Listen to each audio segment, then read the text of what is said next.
નમસ્કાર મિત્રો, જય હિન્દ। હું છું ડીની ચૌધરી અને ફરી એકવાર આપ સર્વેનું સ્વાગત છે આપ સૌની સૈયરી યુટ્યુબ ચેનલ ડીઆર ગુજરાતીમાં। તો મિત્રો, આ વિડીયોની અંદર આપણે ખાસ વાત કરીશું ટેટ પાસ વગર પણ સરકારી શાળાની અંદર જે ખાસ મિત્રો શિક્ષકોની ભરતી આવી ગઈ છે, જેની અંદર ખાસ વાત કરવામાં આવે લાયકાતની, તો ધોરણ 1 થી 5 ની અંદર જો તમે પીટીસી પાસ કરેલ છે તો બિલકુલ એપ્લાય કરી શકશો અને પીટીસી ના મેરિટ આધારે જ તમને નિમણૂક મળશે।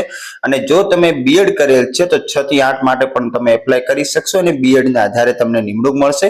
તો આના ખાસ અગત્યનું માહિતી એ છે કે ફોર્મ ભરવાના ચાલુ ક્યારે થશે, ફોર્મ ઓનલાઈન ભરાશે કે ઓફલાઈન ભરાશે, એને લઈ અને હજુ સુધી કોઈ સ્પષ્ટતા નથી। તો વિડીયોની અંદર સંપૂર્ણ માહિતી મેળવીશું, તો ખાસ વિડીયો છેલ્લે સુધી જોતા રહેજો। ચેનલ પર ન હોય તો સબસ્ક્રાઇબ કરી બેલ આઇકન પ્રેસ કરી દો, એટલે આપણે નવા વિડીયોની પણ નોટિફિકેશન મળતી રહે। તો ચાલો વિડીયો શરૂ કરીએ।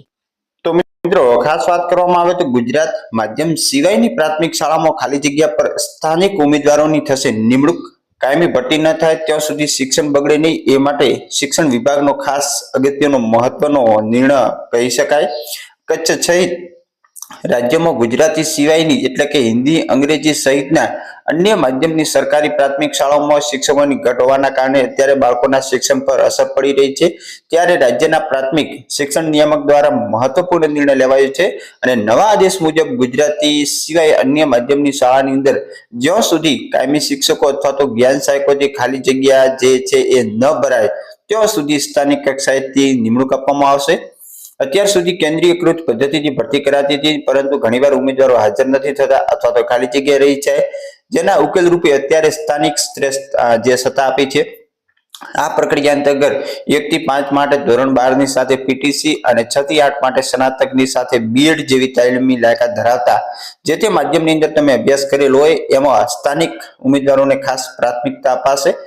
જિલ્લા પ્રાથમિક શિક્ષણ અધિકારી અને શાસનાધિકારી માર્ગદર્શન હેઠળ શાળા વ્યવસ્થાપન સમિતિ એટલે કે એસએમસી દ્વારા જાહેરાત આપીને અરજી મંગાવવામાં આવશે।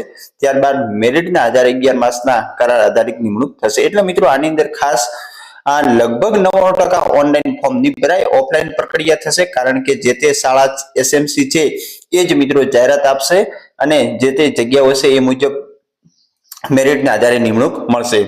આ રીતે નિમણૂક પામેલા શિક્ષકોને જ્ઞાન સહાયક યોજના મુજબ 21,000 રૂપિયા પગાર મળશે અને 11 માસ દરમિયાન કોઈ પણ કાયમી શિક્ષક અથવા તો બદલીથી શિક્ષક હાજર થાય તો એમની નિમણૂક આપોઆપ રદ ગણાશે।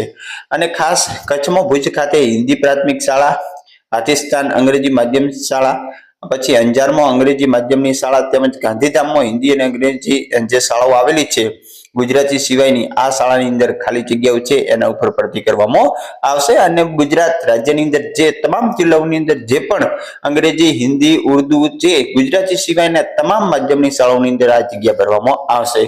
કચ્છમાં સ્થાનિકોની ઘટ પૂરવા માટે સ્થાનિક ઉમેદવારોને તક જરૂરી છે, કારણ કે કચ્છમાં કુલ 1667 પ્રાથમિક શાળા આવેલી છે, જેમાં 1 થી 5 માં 5507 અને 6 થી 8 માં 3788 મળી કુલ 9295 શિક્ષકોનું મહેકમ છે, પરંતુ અત્યારે 2000 કરતા વધુ શિક્ષકોની ઘટ છે। જિલ્લામાં નિમણૂક પામતા ઘણા શિક્ષકો હાજર થયા બાદ તક મળતો અન્ય જિલ્લાની અંદર બદલી કરાવી દે। આ સમસ્યાના ઉકેલ માટે અત્યારે સરકારે ખાસ કચ્છ માટે સ્પેશિયલ ભરતી પણ રાખી હતી, એની અંદર પરંતુ પૂરતા જે ઉમેદવારો નથી મળ્યા। હાલમાં પ્રાથમિક શિક્ષણ નિયામક દ્વારા ગુજરાતી સિવાયના અન્ય માધ્યમની એટલે કે હિન્દી, અંગ્રેજી, ઉર્દુ જેવી શાળાઓમાં શિક્ષકોની ઘટ નિવારવા સ્થાનિક કક્ષાએથી કરાર આધારિત ભરતીની છૂટ અપાઈ છે। ત્યારે શિક્ષક નિષ્ણાંતોનું માનવું છે કે આ તર્જ પર કચ્છની ગુજરાતી માધ્યમની શાળાઓ પણ સ્થાનિક લાયકાત ધરાવતા ઉમેદવારોને તક અપાય તો શિક્ષકોની અછતનો ઉકેલ આવી શકે છે। સ્થાનિક ઉમેદવારો ભૌગોલિક પરિસ્થિતિમાં પરિચિત હોવાથી અહીંયા અસ્થાયી હોવાથી બદલી કરાવવાનો કોઈ પ્રશ્ન રહેશે નહીં, તો કદાચ કચ્છની અંદર ગુજરાતી માધ્યમની અંદર પણ આવી છૂટ મળી શકે છે ભવિષ્યની અંદર। હાલની અંદર તો ગુજરાતી માધ્યમ માટે કોઈ આવી ભરતી નથી, પરંતુ એમની માગણી છે।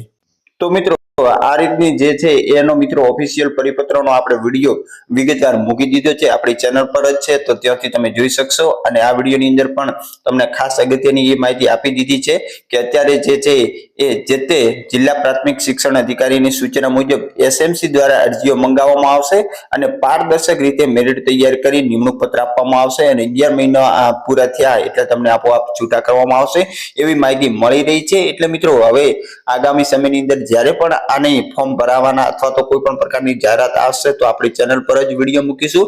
તો ધોરણ 1 થી 5 માં 12 પાસ અને પીટીસી ની અંદર જે તમે ગુણ મેળવ્યા હશે માત્ર ને માત્ર પીટીસી નો મેરિટ ગણાશે અને 6 થી 8 ની અંદર બીએડ ના ગુણ ગણાશે એ રીતે તમને ખાસ નિમણૂક આપવામાં આવશે। તો એ મિત્રો સ્પષ્ટ થઈ ગયું કે આના હવે લગભગ ઓનલાઈન ફોર્મ નહીં ભરાય, દરેક શાળા વાઇઝ જાહેરાત કરવામાં આવશે અને એની અંદર તમારે જઈ અને રૂબરૂ ફોર્મ ભરવાનું રહેશે। તો ફરી મળીશું નવી અપડેટ સાથે નવા વિડીયોની અંદર। ત્યાં સુધી જય હિન્દ, જય Bharat, thanks for watching and subscribe my YouTube channel DR Gujarati.